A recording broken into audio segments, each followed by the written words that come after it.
Good morning, Bears fans. Welcome to the Bears Huddle podcast, guys. We are on the final day of the NFL draft. An exciting night last night to talk through three exciting picks, a trade down, extra picks added. It was all action at in Green Bay, Wisconsin last night. Yes, and some fantastic, I've got to say, introductions and picks. Seth Rollins, I think, takes the biscuit for winding up the Green Bay Packers fans. Gotta love the in the shadow of Lambeau Field where Caleb Williams is undefeated. I love that. Gotta say, loved the wind up by Seth Rollins last night of the Green Bay Packers fans. Always good to wind up a Packers fan, isn't it? Look, I mean, I've got to admit. Look, I did not see any of those picks coming last night. I didn't. I mean, genuinely, watching over here in the UK, when that pick, 39th pick, came up, and it was Luther Burden the third, I've got to say I did not expect that. Genuinely did not expect that. I mean, I know Travion Henderson and Quinshon Judkins were off the board at that point. I kind of expected to see, I don't know, maybe a tackle or an edge going at that point, maybe. I know Ante Irsay had gone off the board at that point as well. So I kind of expected to see it. I did not expect a wide receiver. And I suppose I should have known better. Ben Johnson, offensively minded head coach, looking to get his weapons for the new season. I mean, I think, you look at it now and you look at the weapons we've got on offense. And obviously, the running back is still a strange one. The running back is I did fully expect us to take someone at the running back position yesterday. I mean, Caleb Johnson, for example, he's now gone to the Steelers. I mean, like I said, I know that Quinshon Judkins and Travion Henderson were both off the board by that point. But I did expect to see a running back. But again, okay, that hasn't happened. But, you look at the weapons he has now amassed. Obviously, we've got, the ones that are existingly there already. Cole Kmet, DJ Moore, Rome Odunze, DeAndre Swift. Added to that, of course, now Colston Loveland, who we took at 10. I think, look, Colston Loveland, good pick, solid pick. Apparently, now this is only a story that I heard listening into some sort of NFL podcast and things like that, was that there was a lot of kind of trade up talk around a lot of teams in the lower teens, early 20s around Colston Loveland before the Bears took him at 10. Apparently, a number of teams were looking to trade up to take Loveland ahead of the Bears. However, obviously, once the Bears took Loveland at 10, it all went very quiet on the phones. Apparently, that's the story that I've heard from some NFL insiders talking about that yesterday. Interesting one. I mean, Loveland is, just a quick on that one. I think he's a good pick. I think he is. It was a shock. Like I said, I expected Tyler Warren. I expected someone else at that 10th pick. I mean, realistically, who else was there? I mean, obviously the Genty had gone by that point. The tackles had gone by that point. I think the Bears were facing a situation where, they obviously hadn't got any good enough offers to trade back. So they took Loveland. I think he'll be a weapon, an absolute weapon on this offense. I think, with the fact that Ben Johnson likes to run a lot of 12 personnel, obviously adding him into Cole Kmet, I think you've got a really good couple of tight ends there to go and play. Durham Smythe obviously coming in as the third option there. It adds depth to that tight end position. And I don't think, obviously, that Colston Loveland long-term is going to be TE2. I think he will be TE1. He's got the ability to line up in the slot. He's got the ability to line up out wide. He is a big physical guy, good catcher, fast.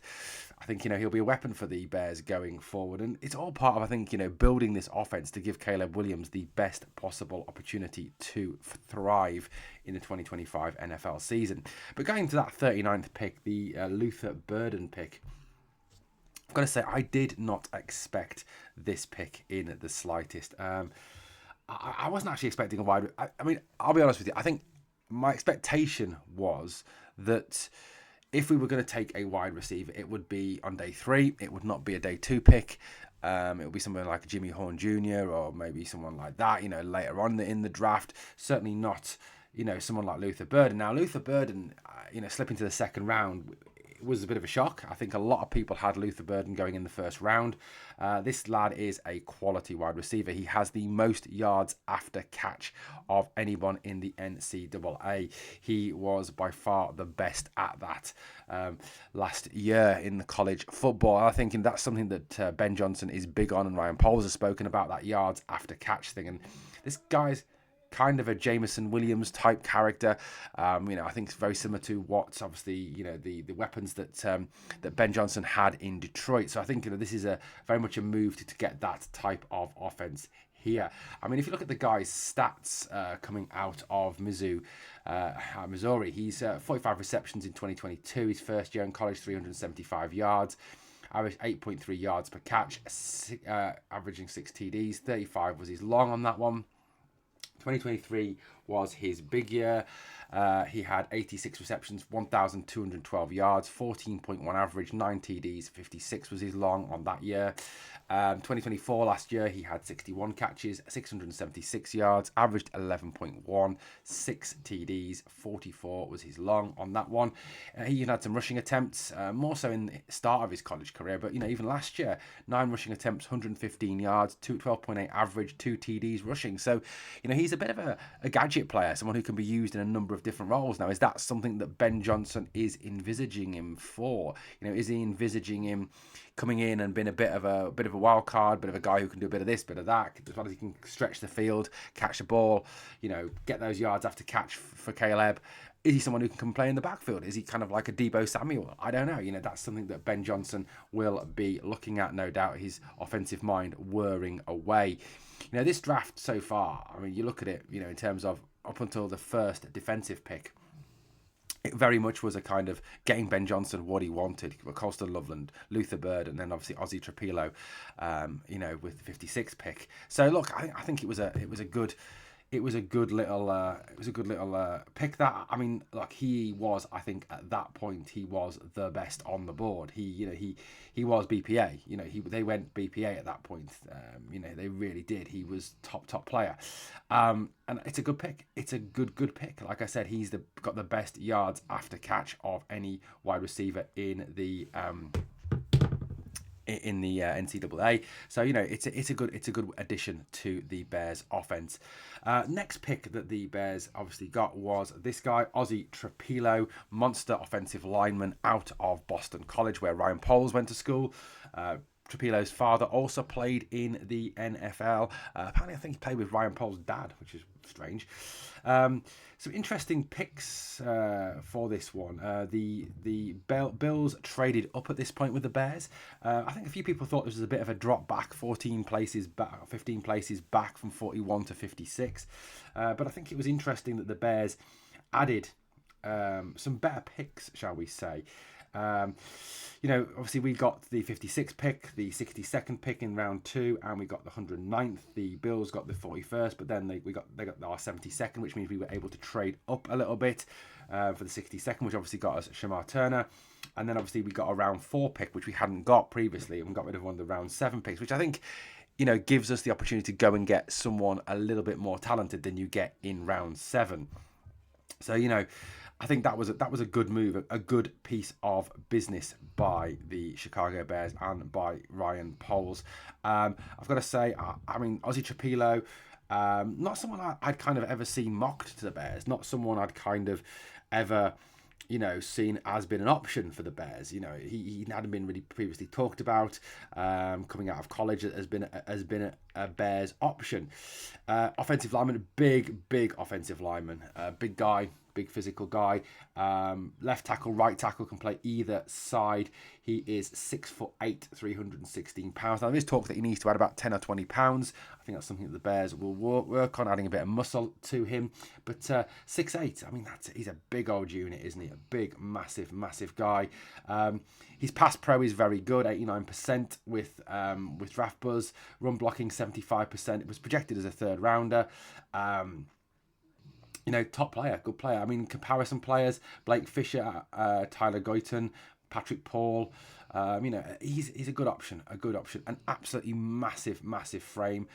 Someone who can come in, can learn. Maybe in time he takes over that left tackle spot from Braxton Jones. Maybe he is that option at that left tackle spot. But he has got a nasty streak in him. He's got an aggressive streak in him. He's a very good tackle. And certainly, the Bears addressing that offensive line, addressing the trenches, like I think a lot of us wanted them to in the draft. So I think to that point we'd had a pretty good night. Luther Burden, obviously, like I said, good pick. Ozzy Trapilo, like I said, didn't know a great deal about the kid before we picked him. And then went and did a bit of research, a bit of background on him. Then came the final pick of the night, which for us, which was Shamar Turner. My God, there's a lot of Shamar, Shadurs, and everything like that. And got to say, I find the whole situation with Shadur Sanders absolutely comical. The fact the guy is still falling. Look, I'm not a massive fan of Colin Cowherd, but I think Colin Cowherd got it absolutely spot on with what he said when he talked about Shadur Sanders, the quarterback, and he said that the reason he's falling is because people don't like his cocky, arrogant attitude. It's got nothing to do with his dad. It's got nothing to do with anything to do with Dion or Coach Prime. It's to do basically with the fact that he is a cocky, arrogant individual, and I think he is probably sort of talked himself down. You listen to some of the shit that comes out of his mouth. I've seen a couple of his interviews. And he is a cocky, arrogant little I honestly don't think he's got it to back it up. I genuinely don't. I think he talks a lot better than he plays. Anyway, back to Shamar Turner. Obviously, Shamar Turner out of Texas A&M. Texas A&M, obviously, the Aggies producing some very good defensive pieces over the years. Shamar Turner comes off the back of two pretty good seasons coming out of college. 2023, 33 total tackles, 16 solos, 17 assisted, 6 sacks, 2 forced fumbles. Last year, 20 solos, 16 assisted, 1 pass defensed, 2 sacks, 1 forced fumble. Over his college career, he has 10 sacks. He is again a big unit, someone who will come in, stuff up the middle of the field.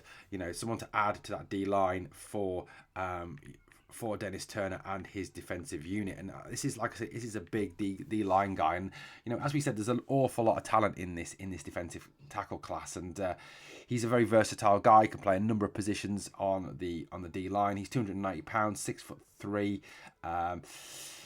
His tackling's not great. He needs to work on his tackling. I don't think this is a day one start. I don't think this guy comes in, plug and play starts. I think he is a guy who has to learn, will be rotated in and out, and will learn the game. 71% against the pass rusher, 71% run defense.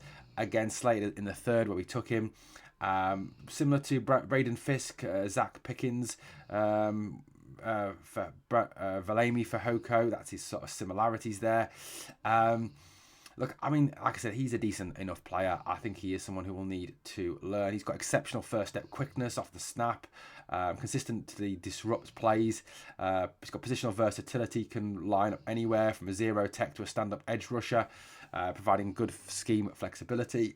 Plays fluid lateral movement, possesses ideal strength and length for the position, enabling him to control blockers, maintain leverage at the point of attack. Boasts an impressive combination of size and mass, allowing him to anchor against double teams. Demonstrates the ability to convert speed to power when rushing the passer. Shows good hand usage to counter offensive linemen's initial blocks. Exhibits a quick redirect ability, showcasing his reactionary athleticism.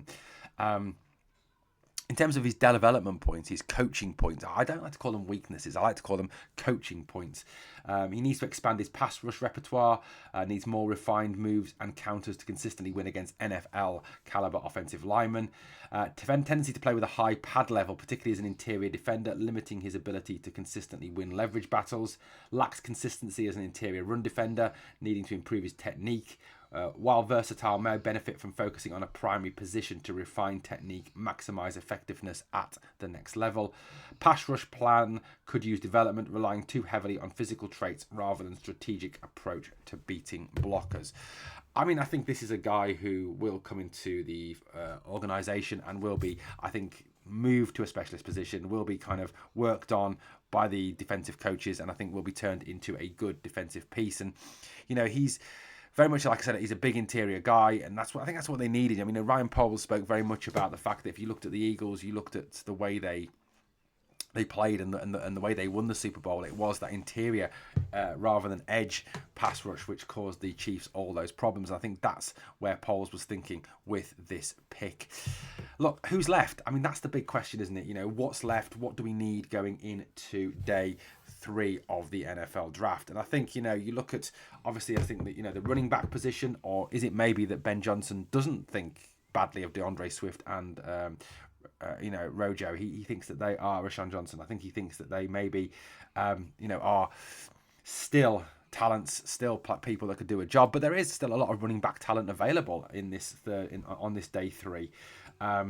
We've got Damian Martinez out of Miami. There's Cam Scatterbo, obviously the guy who, you know, is this big physical guy. There's Dylan Sampson, Devon Neal, DJ Giddens. These are all, you know, good running backs who could come in and add to the running back room. There's certainly not a lack of talent there. Edge rushers, you know, there's still Jack Sawyer out of Ohio State. There's still Braden Swinson out of LSU. I think they're good players again. They could be good day 3 picks for the Bears. The Bears want to add any interior O-line. You've got Marcus Mbow, Miles Frazier. Safeties, you know, there's still Sebastian Castro, Jalen Reed. I think they're the best value at the safety position. So, you know, looking at the positions that I think a lot of us would say are still needs for the Bears, the running back position, the edge, the interior offensive line, and the safety, there is talent there. If we could come out with, say, someone like a Damian Martinez or a Cam Scatterbo for the running back, I think that would be good. Braden Swinson, I think, would really add to the edge as well. I think they'd be two good picks, with the best of the rest. We've got 109 and 148, I think it is, left now to go. So look, you know, they'd be great picks, I think, if we could add those on day 3. Guys, let me know your thoughts on the picks so far. Let me know your thoughts on who you'd like on day 3 for the Bears. Thank you for watching the Bears Huddle podcast. On the way out, please like, comment, share, and subscribe. And let's bear down. See you later, Chicago.